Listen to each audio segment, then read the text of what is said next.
Hey, good evening, guy. This is Mayor Tom O'Leary. Running just a minute or so late. Appreciate whatever group of folks are out there this evening. Want to talk about a little bit about council meeting tomorrow night, and a little bit in particular about one ordinance that's been a late introduction to the agenda, and then talk a little bit about the utility office, and then do some questions and see what's on your mind. I think all of us are. It's all been said before, so I'm not going to say it again, but getting pretty fatigued. I think perhaps many of you watching this tonight had some time or took the time to watch the governor this afternoon. And quite honestly, I think he laid out a pretty good format of how it's going to be in Ohio over the next 4 to 6 weeks. I was talking with the city auditor today, and I observed I think you can almost throw out the calendar when it comes to measuring how we're going to phase back into a more normal life, and my guess it's sometime in the middle of the summer. And I think you saw that in what the governor laid out today. Although there's some time frames, some timetables involved, it really has more to do with those thresholds that I think we've heard in a recurring theme or themes through his press conferences. So it has to do with testing. They have some ambitious plans to ramp up testing. That's something that I know next to nothing about, not even going to get into it, and I'm going to, as it's become very popular, rely on the experts on that. But a lot of how quickly things go as we move to get more and more types of business, more and more activities switched back on. Looks like testing, as we've heard for a few weeks, is going to be, I think, a real important. And then I also think that we're going to get into some longer restrictions as it comes to some of the things that we really look forward to this summer. And they won't be driven by the calendar. I think they'll be driven by what the performance or what the results are between now and, let's say, the 1st of July. So I guess that's what I heard, and I've been critical a little bit at some of the council committee meetings, and certainly I spoke my mind on these podcasts. But I got to say today, I've been critical about his approach to this, shutting this down, maybe without a plan for reopening. But I'll have to suspend the criticism a little bit and say that I think this is the beginning of a plan that will work. And like I said to Brian Trish today when we were discussing it and sort of forecasting what we thought would be today's rollout, that the calendar is not going to be as important as certain thresholds and certain levels of PPE and of testing. So I think, as tired as we are as being told to stay at home, I think we're going to get tired of hearing about testing and PPE. I guess the last thing I'd say before I get into some more local issues and see what questions we have is this mask thing. I think, I don't know if it's here to stay, but it's for real, and I think each one of us in a more rural area or small town like Galion, or in a more urbanized area, you're going to have to show some discretion. It's hard for me to imagine, and I'm as awkward as the next person. Heck, I'm as awkward as the next person when I'm comfortable, but that's a different story. But I think I'm awkward and comfortable like a lot of us are, wearing a mask, and I think we're all going to have to make a decision about that. And I guess if this is doing anything, it maybe is pushing a lot of us out of our comfort zone. So as a relatively older person who much of society is looking out for people who have comorbidity or older and maybe have some health conditions, when I go out to the very public areas, the grocery shop, and those sorts of things, I think I'm going to try to get over those inhibitions. But it's really hard to imagine going to a Cleveland Browns game, and when they do something right, which isn't often enough, not high-fiving the person next to you, or being in close contact for 2.5-3 hours. So think we've got a long ways to go if that's our measure of normal. But I do think we'll be in masks, and maybe as a sacrifice or a trade-off to being able to sit closely with people at a Browns game. I guess I'll wear a mask. And not much to look at to begin with. So, well, there was a lot to look at to begin with, but at this point, we'll just stop that silliness. But anyway, as I touch my nose, very self-conscious about that too, folks. So don't touch your face. But I really think those are the big items. I think we're gonna have to make a judgment how and when we wear masks. I think it's mostly so we don't poison other people. We aren't gonna be that protected from it, that we don't contaminate or infect. Poison's the wrong word. And then what I would see is a phased reopening, and I see that based not on the calendar, but I see it based on how well things go with the PPE. I also think that'll be true with really how things go with the testing as it relates to being able to get large crowds of people back together. So stay tuned. That's what I heard today.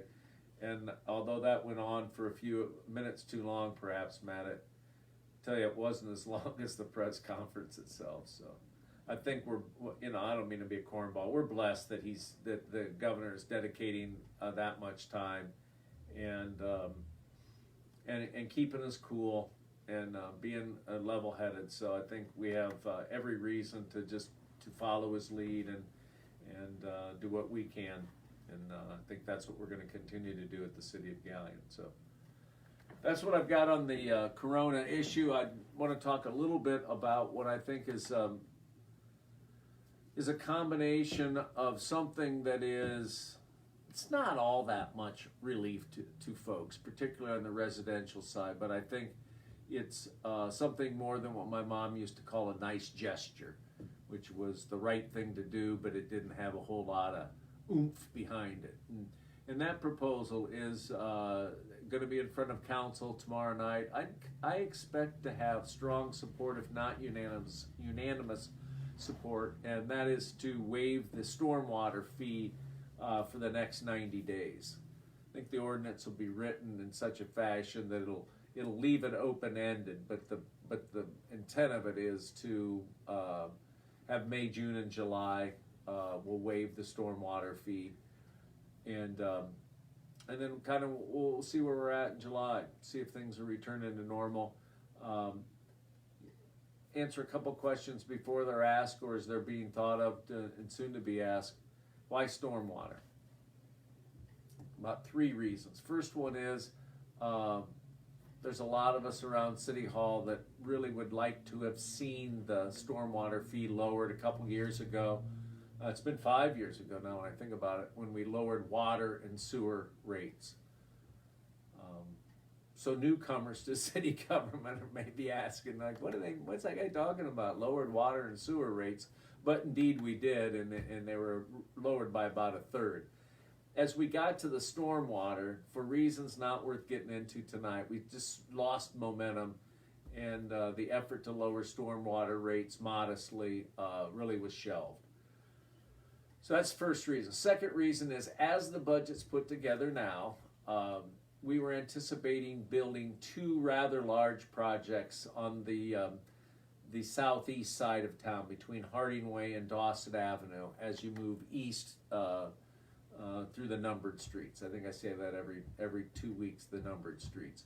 We're only going to be able to build one of those projects, really for 2 reasons, but you don't give a crap about the 2 reasons. One is state funding, and the other is it's not designed. So there you go. If you don't care, I told you anyways, but it's really the spending's in the budget, and so taking that out of the budget, reducing that spending so as to offset the need for the revenue over the next 90 days really is how this is being done. So second main reason is what I alluded to. We have a sufficient balance with the postponing of one of our stormwater projects. It frees up enough money for us to be able to fund this without seeing what I call an irresponsible drop in the stormwater fund balance. So we've had enough conversation. It was brought up not in a totally impromptu way, but without much planning at last week's Finance Committee meeting. And the idea has percolated, I think, since Wednesday and been favorably received. So we hope to have that introduced onto the agenda tomorrow night and then voted on so that we can make that effective May 1st. So summarize, it's about $55,000 a month, so we'll be able to afford it. It'll be offset by that reduction in the projects that we aren't going to build this year. So as we project out, it looks like we'll finish 2020 with just a slightly lower balance in the stormwater fund. It'll be particularly helpful to the commercial sector. I got it, it's only $6 for you and I on a residential basis, but when you look at some of the stormwater charges for our industrial, light manufacturing sector, which I think everybody's been knocked off their, knocked back on their heels by the last 60 days, but I think most people would concede that small business, that commercial, small manufacturing sector's really gotten kind of a twofer, sort of a double hit to the chin. And so this will provide some relief. I'm not going to name names, but we've looked at enough accounts to see it as being able to save a business from around $60 a month to as much as $300 a month. And so that's why I described it as, it's the right fund. So I think that's the third reason that we're using it, that there is this fund balance. It's responsible to offset that.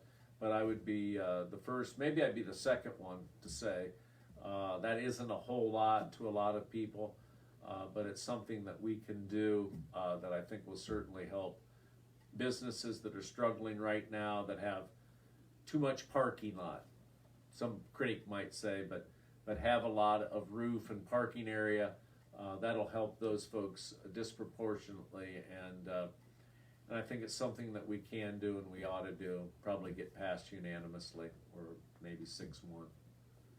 I'm not shaming somebody who doesn't agree with it and may vote against it, but I really feel like council is looking for ways to provide relief because I think we need to do that. I'm looking for reason to provide relief because I've been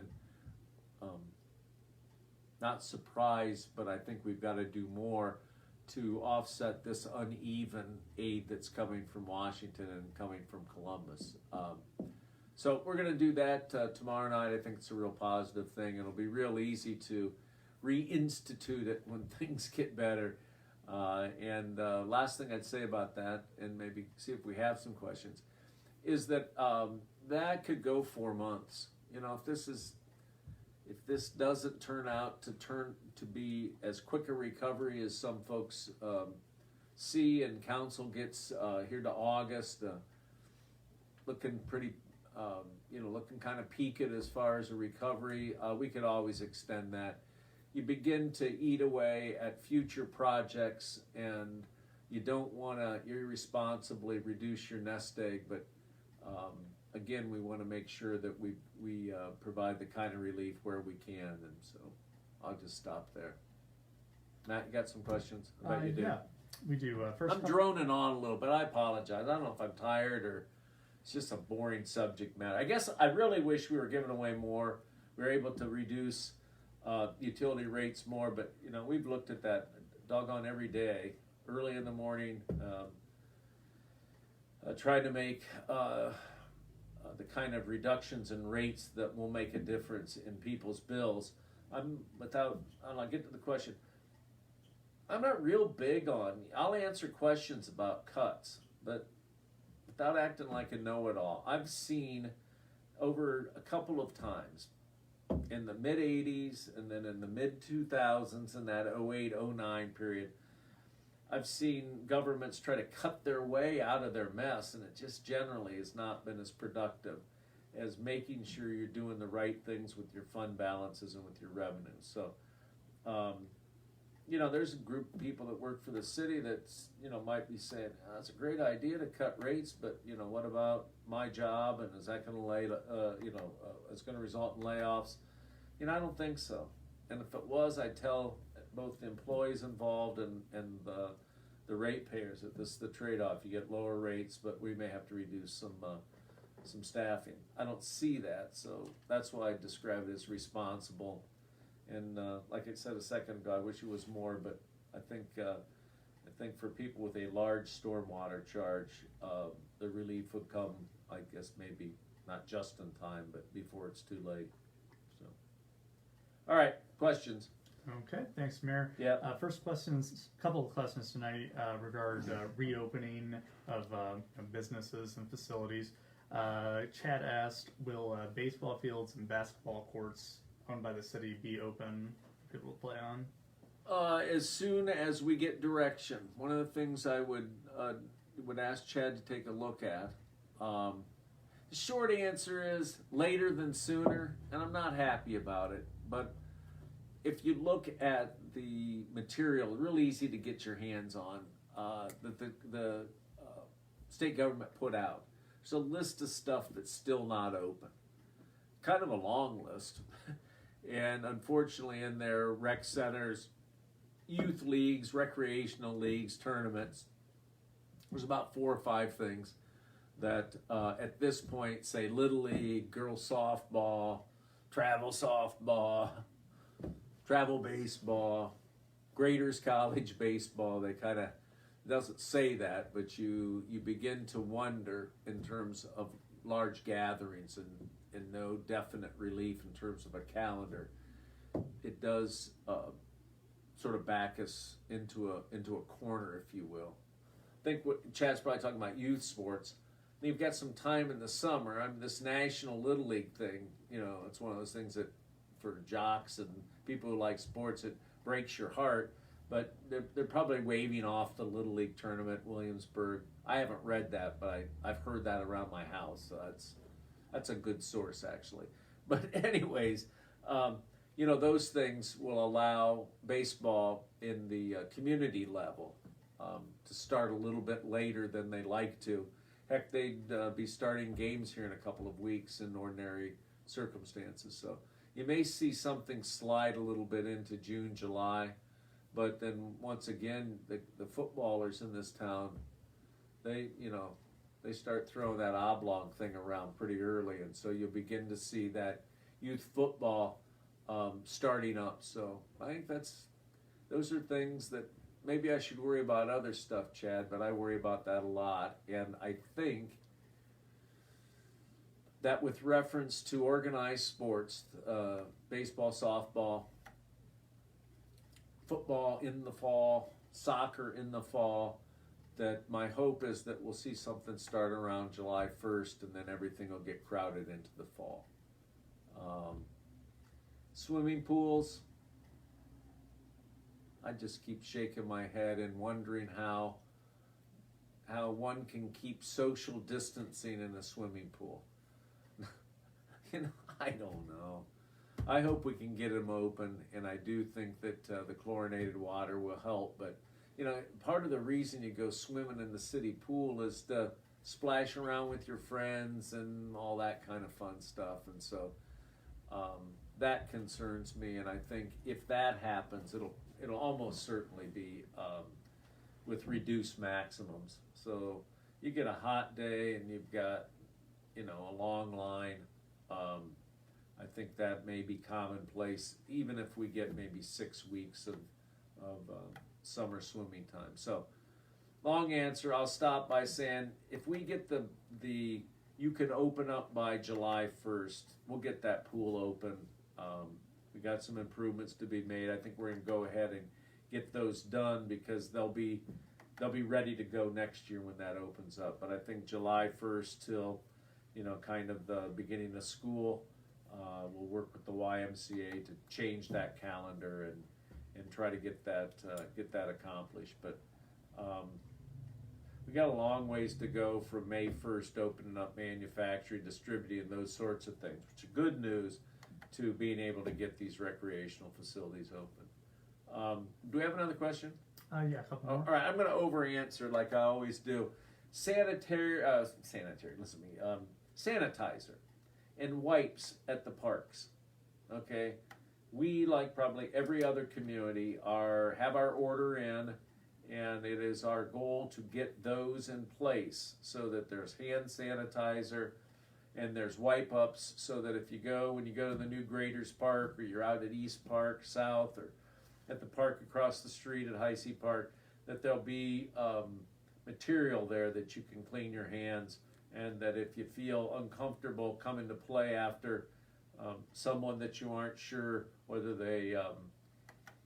whether they're as conscientious as you are, then it's really our goal to have that there. I think that's the kind of thing you're going to have in place before you can open these up, and I sure as heck hope we don't get to the point where we've got people policing masks, but it'll be an interesting thing to see unfold, as whether people will let others live and live, or they'll be kind of a desire to get everybody to wear a mask so as to protect us all.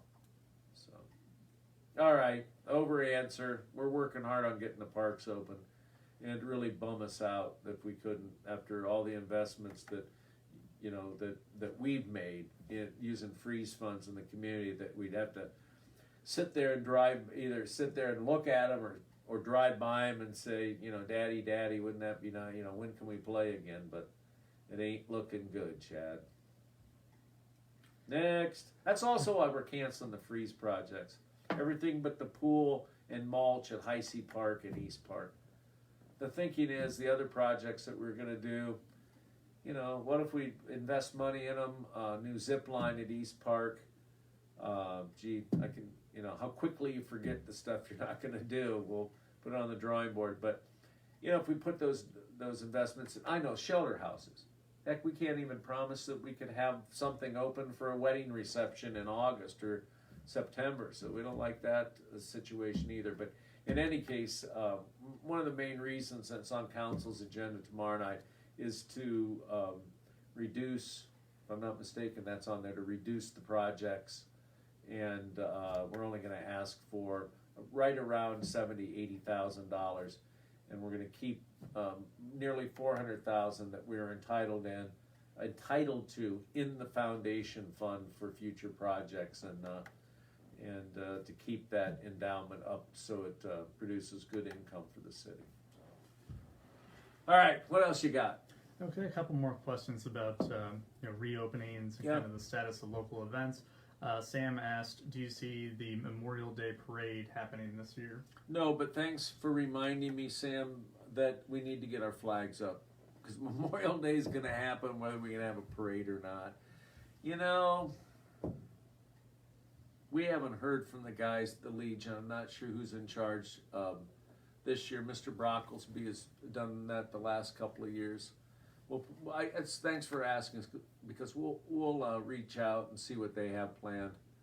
No, I just don't see it happening, because a lot of people, most everybody, and I was this way before I became mayor, quite honestly. Most everybody finds a spot, watch the parade go by, and it's a nice event, and they have a family party, picnic, or whatever.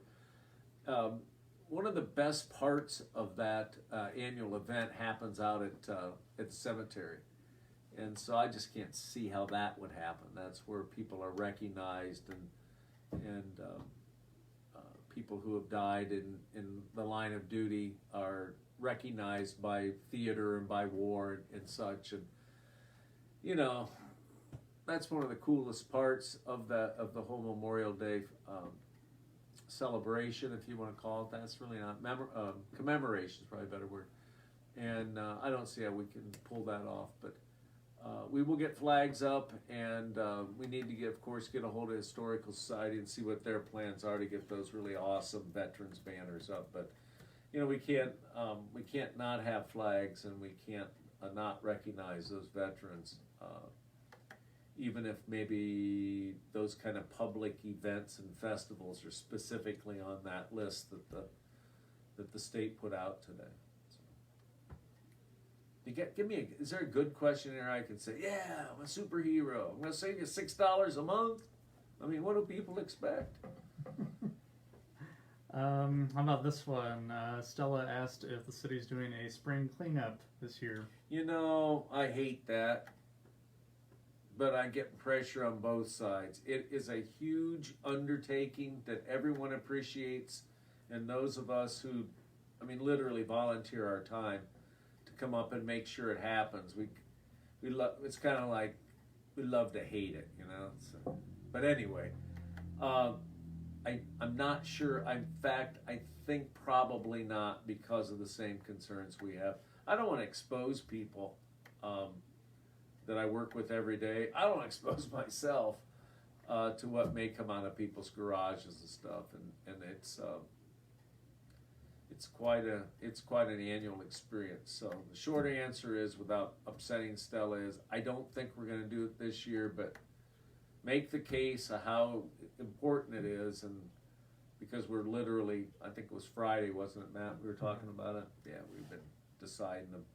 I think it came up. One of the staff members asked which day we were going to do it. I looked like, never.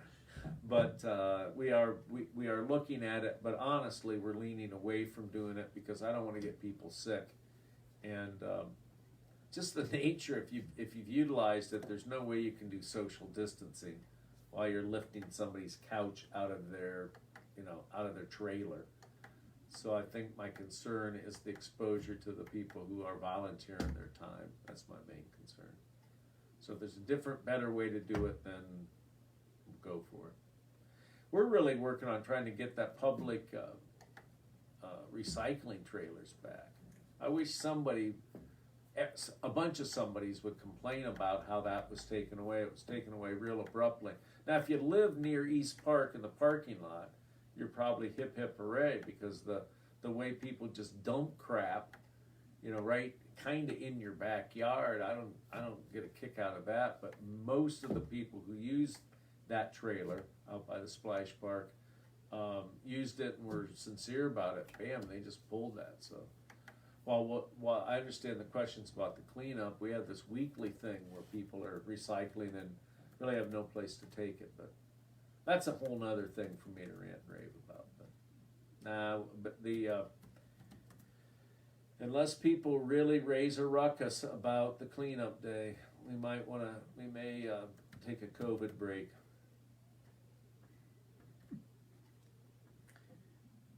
Okay, those are all the questions I see for right now. If anybody else has anything, please submit it at this time. All right, well, hang on here for a second. One of the coolest things that has happened as it relates to this job, because everybody's had cool things outside their job and what they do, but one of the coolest things that happened, and the thing in life I like second most to being right, is to making a statement and being proven wrong. So when I'm full of it, I'm full of it. I'm the first one usually to admit it.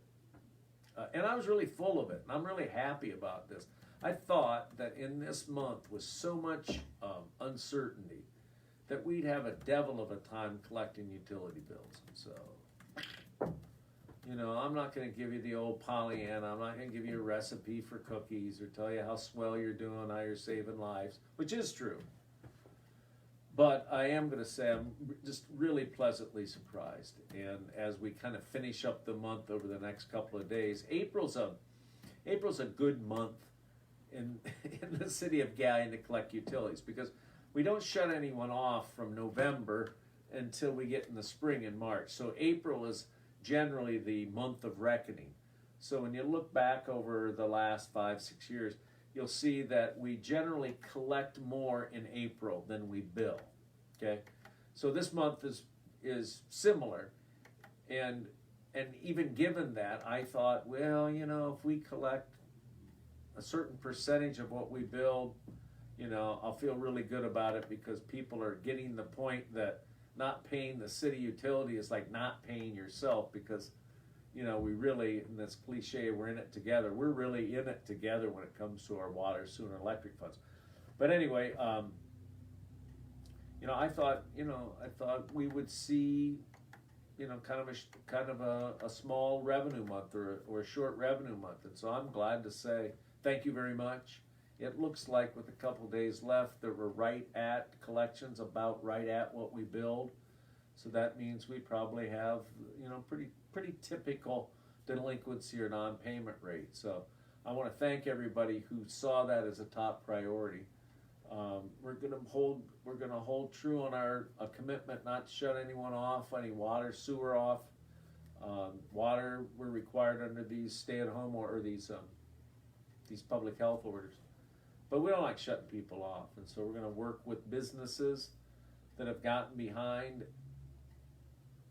I'm not gonna tell you what to do with your PPP money if you're lucky enough to get it, or if you have a nest egg, you're ready to start back up. But quite honestly, the commercial people, we can't carry them along, and so as we get ready to start back up, trying to get some of those commercial accounts a little more current would be awesome. But I gotta say, for everybody who paid their electric bill this month, you did yourself a favor, and I got a couple more gray hairs, but they didn't fall out. And they'd have both gotten gray and fallen out if you hadn't paid. So we had a good month, and we really appreciate that. And I know as we go forward, particularly when we get to hot weather months, where it's hard not to turn on the air conditioning or the fan or whatever you do to stay from roasting, it's going to be hard to keep that electric bill within your ability to pay. But I think if we continue to get the cooperation that we got in April, we'll get through this next few months, keep our municipal utilities solid, and keep service going, and keep those important workers who keep the service going, employed. It's kind of important to them and their families. So not the least of which is my concern. You know what I mean? So, we got another question? Yeah, Christopher Please. asked for an update on alley maintenance, particularly over on Grove. Yeah, it's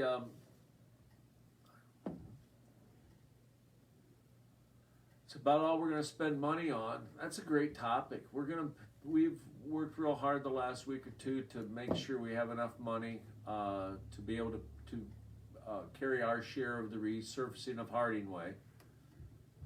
And we've got I don't know, 3 or 4 blocks, literally. If you could, in your own minds, if you could get an idea of what it takes to pave a certain amount, and so you think one city block, I kind of use a $50,000 a thumb number. Now, if we're just laying asphalt on top of a good surface, it's less than that. And we've got about $250,000 to do paving outside of the Harding Way project. So that's not going to go very far. But we do have some resources. Most of our time, the money we have to invest in streets and alleys this summer, that our guys are going to do, is going to be to put together a major alley renovation. So I'd like to tell you it's not true that the squeaky wheel never gets greased, but it's not true. So Chris, keep pointing it out. I know exactly who we're talking with, and it's. I'll use this as an example. The alley that we're talking about here is actually moved from where the alley is on the map. So if you went out and surveyed it, where the alley is, where people drive, is not where the alley is supposed to be. So when it comes to renewing this alley or repaving it or doing whatever the property owners would like us to do, it's hard for folks to accept that it's not going to go, it's going to go right through your backyard, because that's where the alley is. So oftentimes it's not so simple as to just go down and spend a bunch of money on what turns out to be private property. That becomes the snag. So we find that all over the place. So every year, I think it was 3 years ago, we spent a bunch of money and a lot of time on alleys, and we bumped into that over and over. Where we wanted to rebuild an alley, and when we looked at it, had it surveyed or measured up against the property maps, we're finding, well, this alley is 15 feet off where it's supposed to be. So, this one down there in Grove and Climbers, where we're talking about, kind of Clymer to Homer in that area. I know what he's talking about. He's right. And that and a few other alleys we're going to get to this summer. That's going to be the big thing you're going to see. So, plan on me tooting our horn and talking about we have the greatest alleys in all North Central Ohio. I'm just joking. We're doing the best we can, and I think we've planned, strategized. We plan to get into the alleys this year because we know we don't have a lot of money to pay a contractor to come in here and resurface miles of highway. So, all right, got another one? Nope, not at this time. Oh man, I don't have anything to do. I'll have to go home and argue with my wife or just keep socially distanced. Tough times. I think there is a little bit of guidance coming out of the state. I think we don't have much choice except to do as we're told. I know that sounds childish. I don't mean it that way. And then also, I think we have to look for local solutions. And that is mainly where this stormwater holiday, if you will, is coming from. Trying to provide what relief we can to businesses and residences to get on the other side of this health issue and get on the other side of whatever economic damage that we have to build our way out of and recover from. Working a lot on and don't want to build expectations, but I do want to build support for the idea of providing small loans to businesses in the community that for whatever reason have had difficulty getting federal relief. You hear a lot about the PPP program, and daggone, the people who got it, big thumbs up. A lot of people didn't, and they're going to need to start up their business. They're going to need to recapitalize their restaurants. I think the restaurants, which look like they're downstream, further into that calendar I said to ignore, you're going to see restaurants coming back online a little bit later than the rest of a lot of businesses.